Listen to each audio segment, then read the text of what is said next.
Ce soir, c'est l'article 4 du premier chapitre de notre confession qui va euh, être l'objet de notre étude sur lequel nous allons méditer.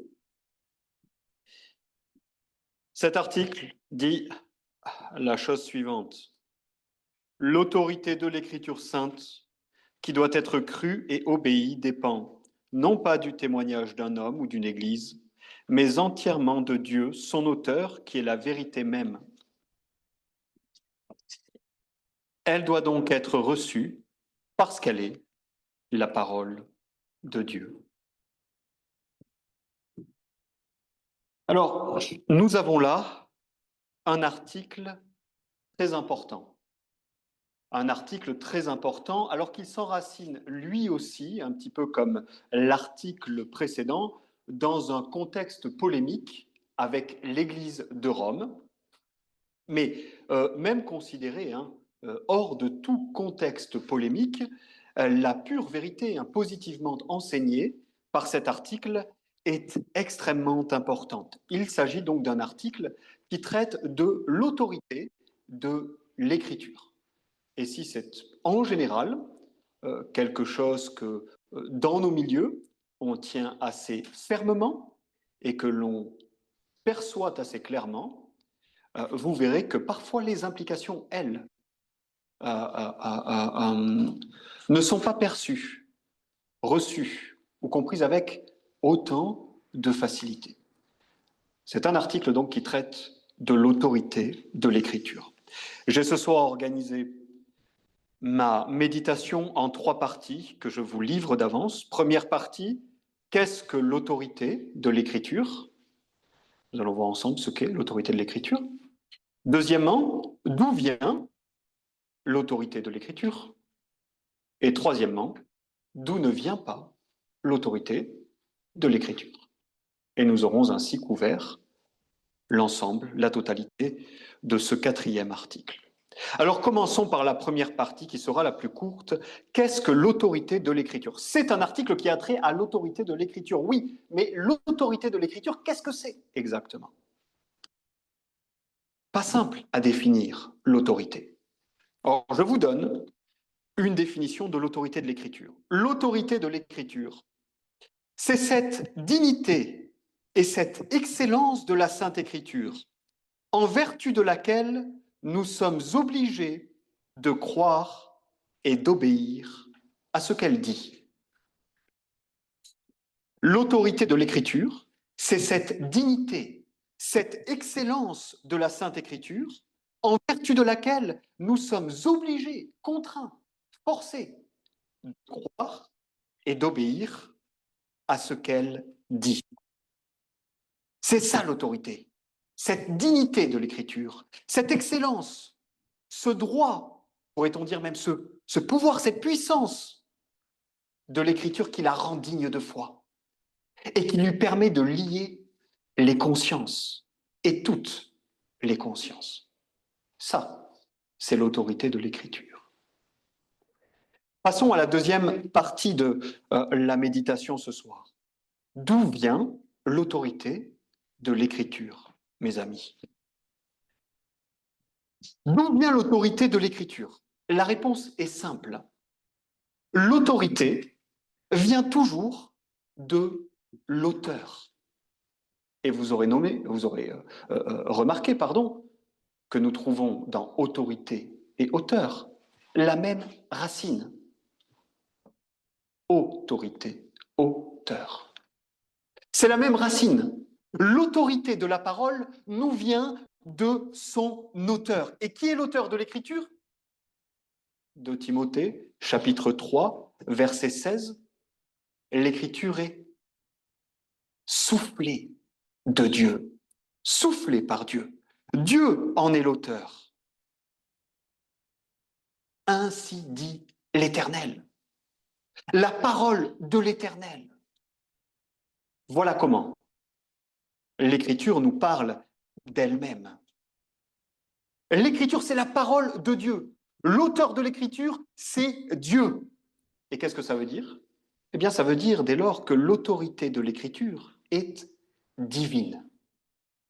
Autrement dit, l'Écriture contient l'autorité de Dieu lui-même, donc l'autorité suprême. Réalisez cela, hein. L'autorité vient de l'auteur. L'auteur, c'est Dieu. L'autorité de l'Écriture, c'est l'autorité même de Dieu.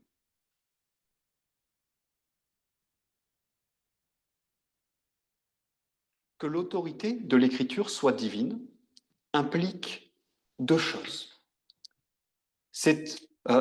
Deux choses font partie des implications dont je parlais il y a un instant et qui ne sont pas toujours clairement perçues par les croyants. Nous avons vu jusqu'ici ce qu'était l'autorité de l'Écriture et d'où elle venait. L'autorité de l'Écriture vient de son auteur, vient de Dieu. L'Écriture est divine, elle est d'autorité divine. Maintenant, que l'Écriture soit d'autorité divine implique deux choses que j'aimerais vraiment que vous puissiez retenir. Premièrement, que l'Écriture soit d'autorité divine implique qu'elle est autopistos. Pour ça, c'est un terme théologique que vous devez connaître. Autopistos. Qu'est-ce que ça veut dire? Autopistos, c'est très simple. Ça veut dire digne de foi en elle-même et par elle-même. C'est ça que ça veut dire. Digne de foi en elle-même et par elle-même. L'Écriture est digne de foi en elle-même et par elle-même parce qu'elle est d'autorité divine. Et pensez autour de vous. Qu'est-ce qui est digne de foi en soi, en lui-même? La parole des hommes? Non. La parole des hommes n'est pas digne de foi en elle-même. Nous examinons ce que les hommes nous disent. Ce n'est pas le cas de l'Écriture. Pourquoi? Parce que le Dieu qui en est l'auteur est la vérité même. Il est la vérité. Il est le Dieu qui ne peut tromper et qui ne peut pas être trompé. Le Dieu qui ne peut pas mentir, qui ne peut pas dire de fausseté.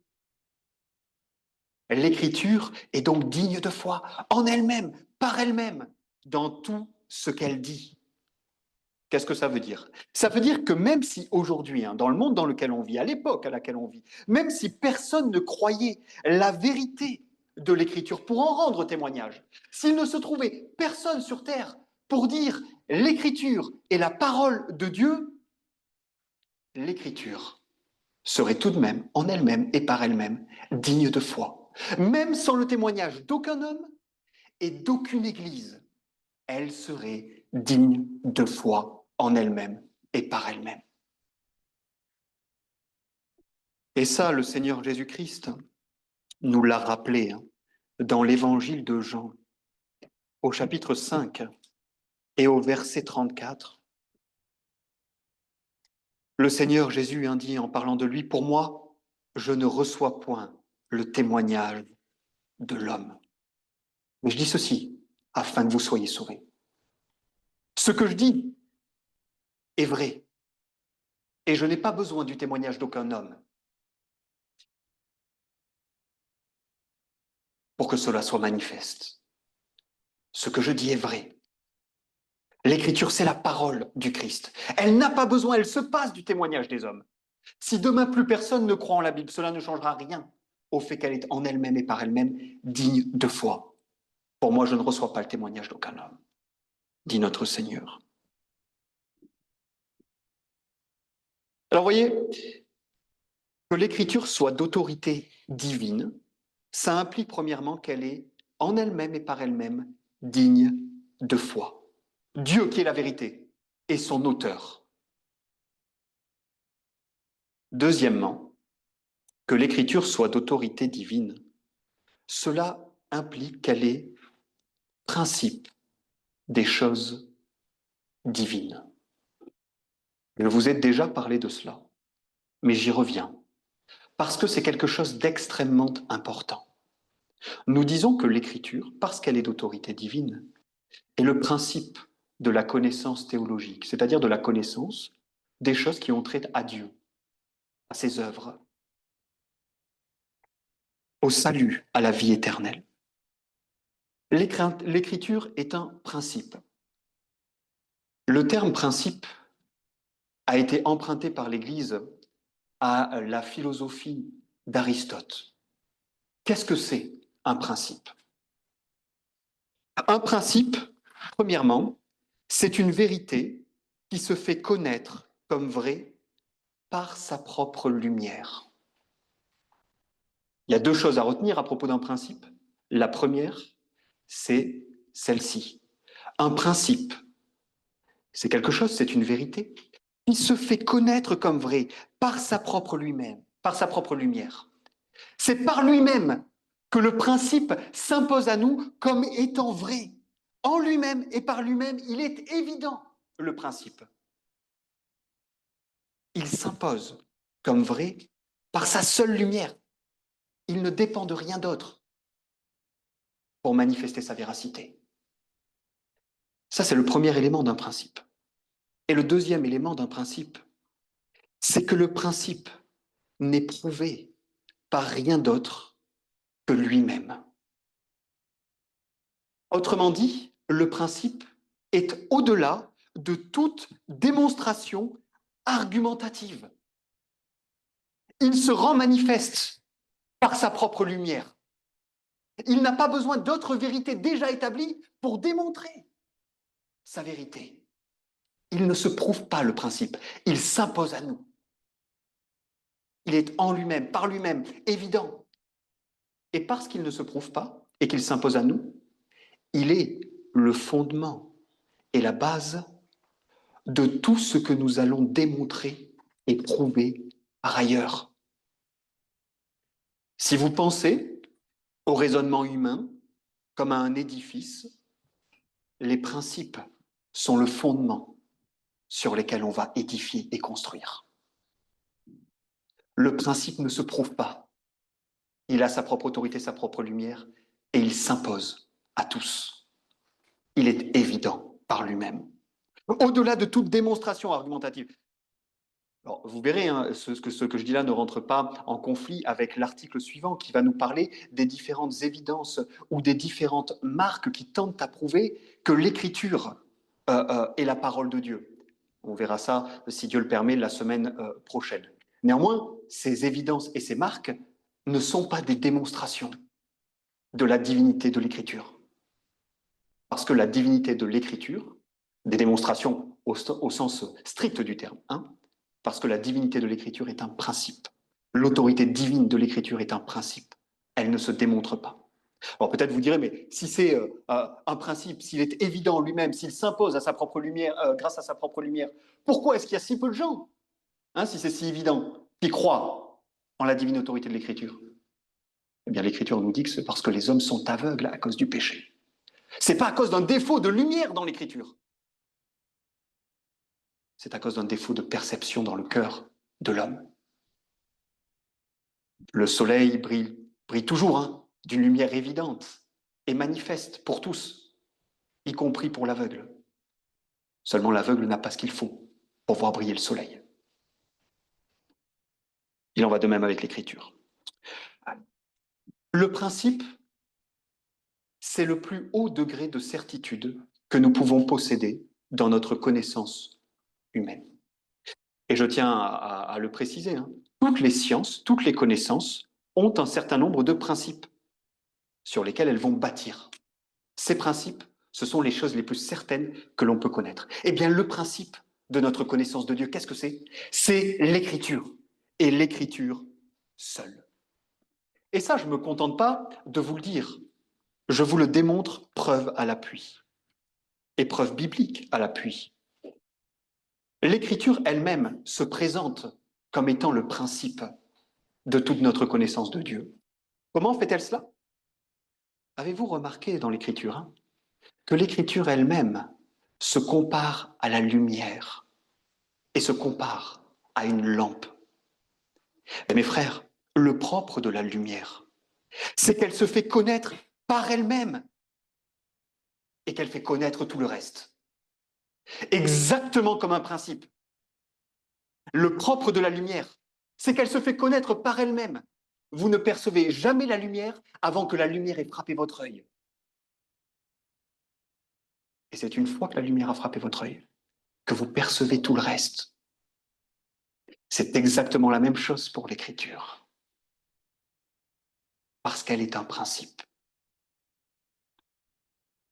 Nous avons aussi ces textes dans la Bible où l'écriture est appelée un témoignage, le témoignage de l'Éternel.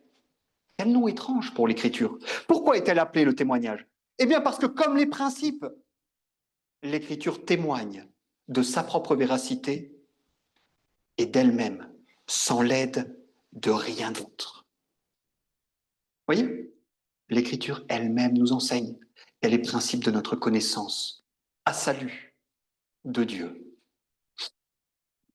Alors nous avons établi que l'écriture est d'autorité divine et que cela implique qu'elle est digne de foi en elle-même et qu'elle est principe de notre connaissance de Dieu. Alors je voudrais prendre un instant pour vous rappeler donc qu'il n'y a pas de plus haute autorité que l'écriture, parce qu'il n'y a pas de plus haute autorité que Dieu. L'autorité de Dieu se trouve dans l'écriture. Alors quelle révérence nous devons à l'écriture, mes frères. Quelle révérence. Parfois on ouvre la Bible, que ce soit dans nos dévotions privées, familiales, parfois même publiques, et on la lit un peu comme de rien. Souvenez-vous toujours de ça. Vous ouvrez la parole de Dieu, un livre qui contient et qui possède toute l'autorité divine. Recevez-le, croyez-le, obéissez à ce que dit l'Écriture, parce que son autorité est divine. Alors si on vous pose la question maintenant, d'où vient l'autorité de l'Écriture? J'espère que vous saurez répondre. Elle vient de son auteur, Dieu lui-même, et qu'à ce titre, elle est l'autorité suprême de nos vies. Nous avons vu 1, ce qu'était l'autorité de l'Écriture. 2, d'où venait l'autorité de l'Écriture. 3, nous voyons d'où ne vient pas l'autorité de l'Écriture. Et là, ce sera la partie, dirons-nous, la plus polémique, polémique dans le sens plus vieux du terme, c'est-à-dire la partie un peu plus apologétique, défense de ce que nous croyons. D'où ne vient pas l'autorité de l'Écriture? Une partie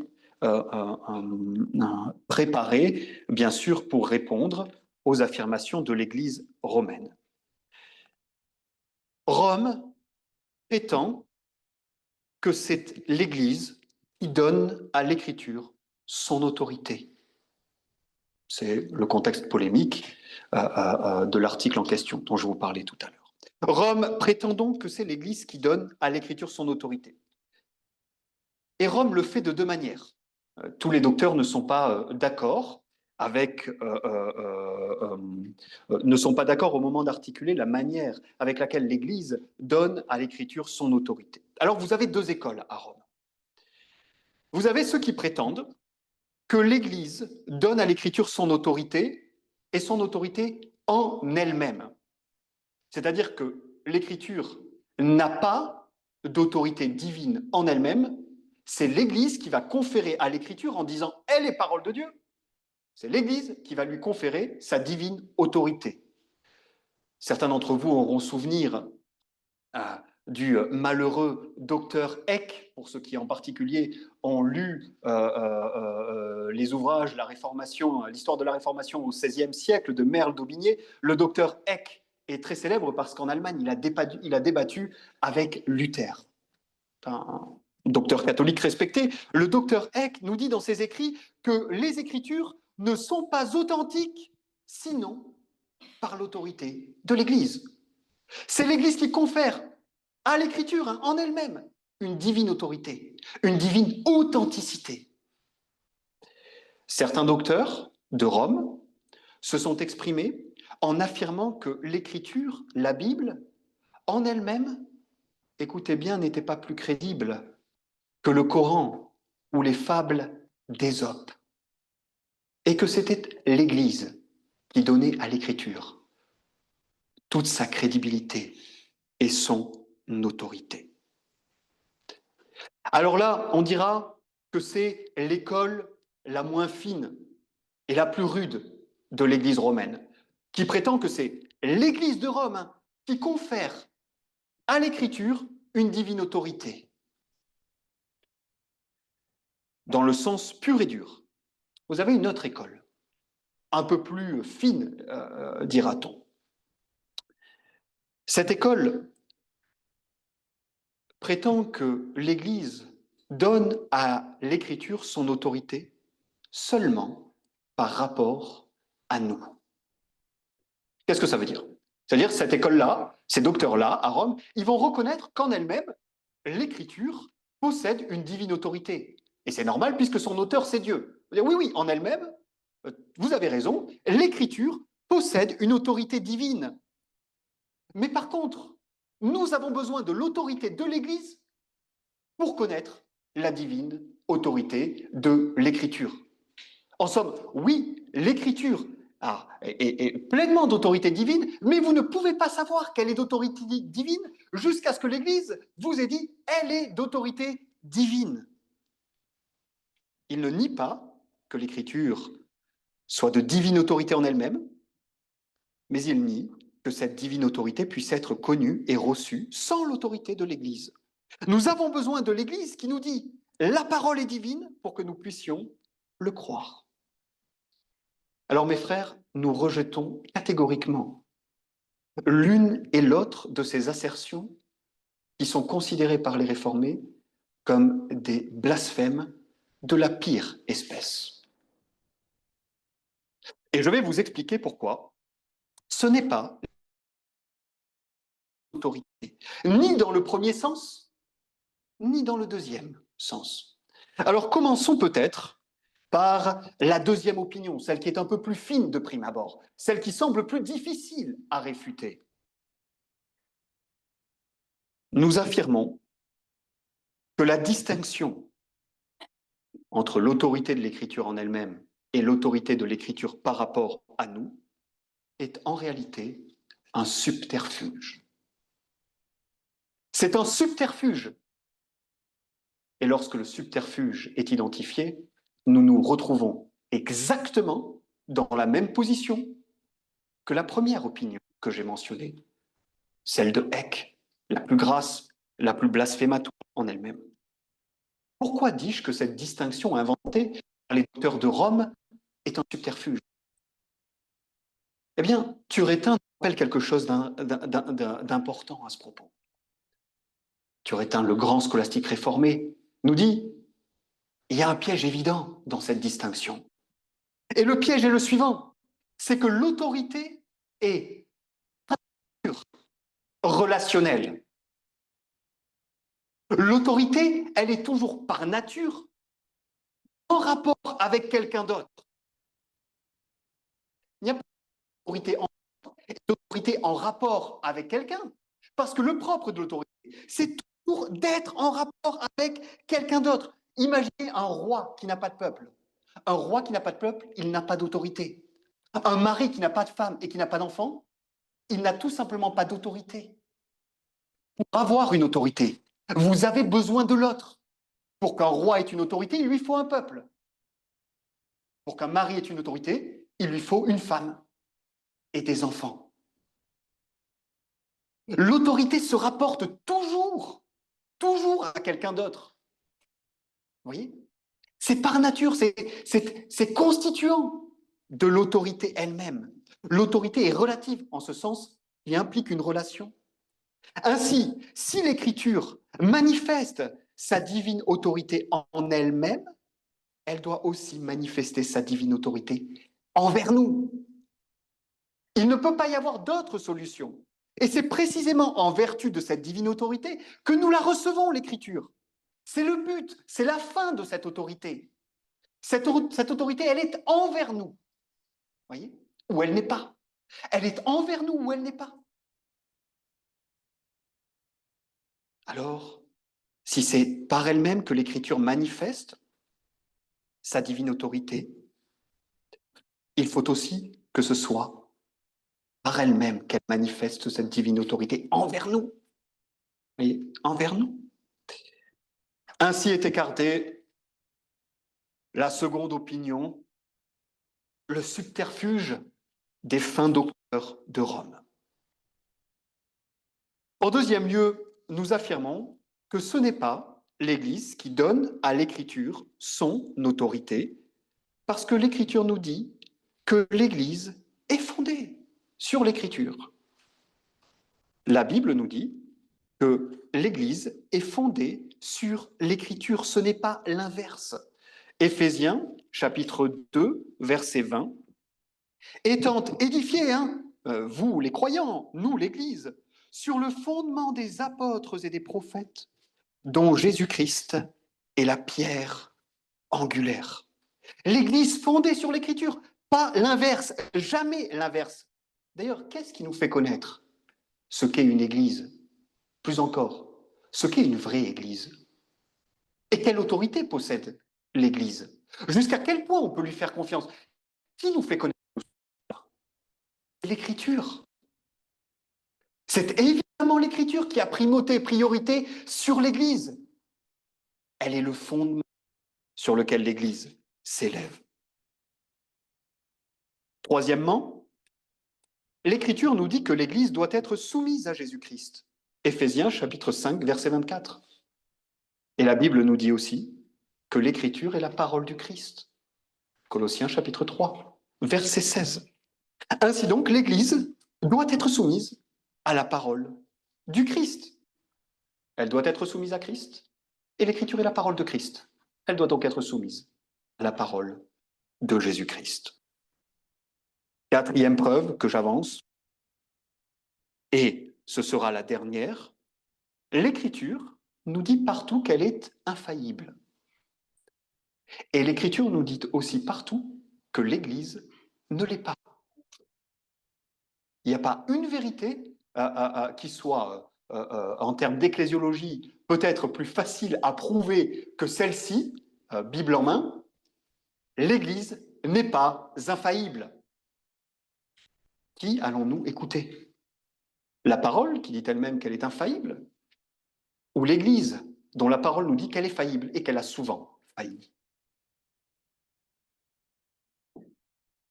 Et souvenez-vous que si l'autorité de l'Écriture venait de l'Église, alors tout ce que nous aurions, c'est une simple foi humaine. Vous savez ce que c'est que la foi? La foi, c'est accepter comme vrai sur la base du témoignage.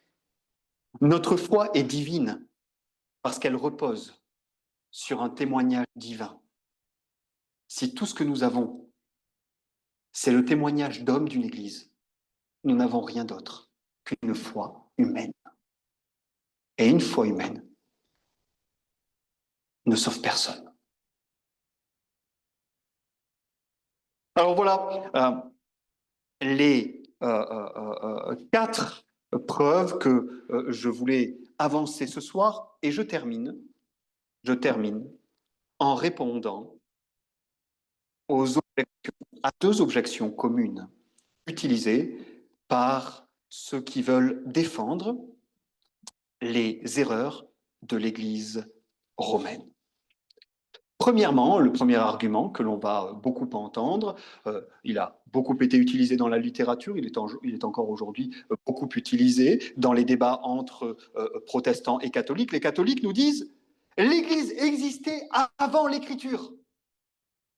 Et souvenez-vous que je vous ai parlé de cette époque de l'histoire de la rédemption, d'Adam à Moïse, où il n'y avait pas encore l'Écriture. Vous voyez, les catholiques romains vont chercher à tirer profit de cet argument en disant « mais si l'Église existait avant l'Écriture, ça veut dire que l'Écriture n'est pas indispensable à la vie de l'Église et que l'Église a priorité et primauté sur l'Écriture. » Alors à cela, nous répondons que cet argument est un sophisme. On pourrait dire que l'Église existait avant l'Écriture formellement, mais pas matériellement. Qu'est-ce que je veux dire par là? C'est la parole de Dieu qui a créé et fondé l'Église. C'est la parole de Dieu qui a créé et fondé l'Église. L'Écriture, qu'est-ce que c'est? C'est rien d'autre que cette parole de Dieu mise par écrit. Alors oui, l'Église précède, si on veut, le mode de révélation. mais pas la révélation elle-même. La révélation, la parole de Dieu, précède l'Église. Oui, le mode particulier de cette révélation, qui est une mise par écrit, est venu plus tard. Mais ça ne change rien. Parce que c'est la même parole de Dieu. C'est la même révélation. Si oui, l'Église précède formellement, quant au mode de révélation, l'Écriture, mais pas matériellement, quant à la révélation elle-même, quant à la substance et à la doctrine de ce que nous trouvons dans l'Écriture. C'est la même parole, et c'est cette parole qui a créé l'Église. Elle est la semence de l'Église. La parole est créatrice de l'Église. C'est simplement que cette parole, aujourd'hui, nous y avons accès par un mode de révélation particulier qu'est l'Écriture. Voyez ? Donc ça, c'est un raisonnement erroné, un sophisme que nous rejetons.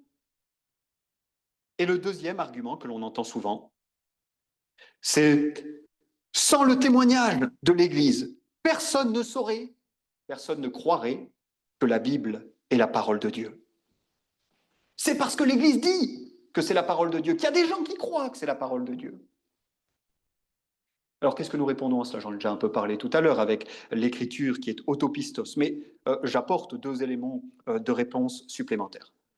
Premier élément de réponse, tout cela est proprement faux. Il y a des hommes qui ont lu l'écriture sans rien connaître de l'Église, sans rien avoir à faire avec l'Église, avec aucune Église, et qui ont été persuadés de sa pleine divinité. Et c'est d'ailleurs après avoir lu l'écriture qu'ils se sont mis à chercher la vérité. Donc c'est tout simplement un argument faux qui est démenti par l'expérience. On sait qu'il y a des hommes qui ont lu l'écriture sans rien connaître du témoignage de l'Église et qui l'ont reçu comme divine. Alors cet argument est proprement faux. Et le deuxième élément de réponse que nous pouvons apporter, c'est que témoigner de la divinité de l'Écriture, et nous sommes prêts à reconnaître que l'Église, dans tous les âges, a témoigné de la divinité de l'Écriture. Témoigner de la divinité de l'Écriture ne signifie pas conférer une autorité quelconque à l'Écriture. C'est un sophisme de la plus basse espèce. Laissez-moi vous rappeler, mes frères, que Jean-Baptiste a témoigné du Christ. Est-ce que vous pensez que Jean-Baptiste a conféré quelque autorité que ce soit à Jésus-Christ? C'est tout l'inverse. Témoigner de quelqu'un ou de quelque chose ne signifie pas conférer une autorité. Lorsque le gouvernement fait passer une loi, que c'est partout dans les journaux, que tout le monde relaie la nouvelle loi qui est passée, nous avons des témoignages abondants de cette loi. Mais ce ne sont pas ces témoignages qui confèrent quelque autorité à la loi. Ce qui confère autorité à la loi, c'est qu'elle est passée par le gouvernement légitime qui nous dirige. Reconnaître la divinité de l'Écriture n'implique pas conférer quelque autorité que ce soit à l'Écriture, et n'implique pas non plus que l'Église soit au-dessus de l'Écriture. Jean-Baptiste n'a pas conféré à Jésus-Christ d'autorité, il n'était pas au-dessus de Jésus-Christ. L'Église, reconnaît l'autorité de l'Écriture, mais ne lui confère pas d'autorité. Voilà donc, je crois, ce qu'on pouvait dire ce soir, un article à propos duquel il y avait beaucoup de choses à dire. Premièrement, ce qu'est l'autorité de l'Écriture. On l'a vu ensemble. D'où vient cette autorité? Et enfin, d'où elle ne vient pas, contre les prétentions de l'Église romaine. Alors bénissons le Seigneur de ce qu'il nous a donné, ce divin principe de sa connaissance qui est digne de foi en lui-même. Sa très sainte parole, levons-nous un instant pour prier.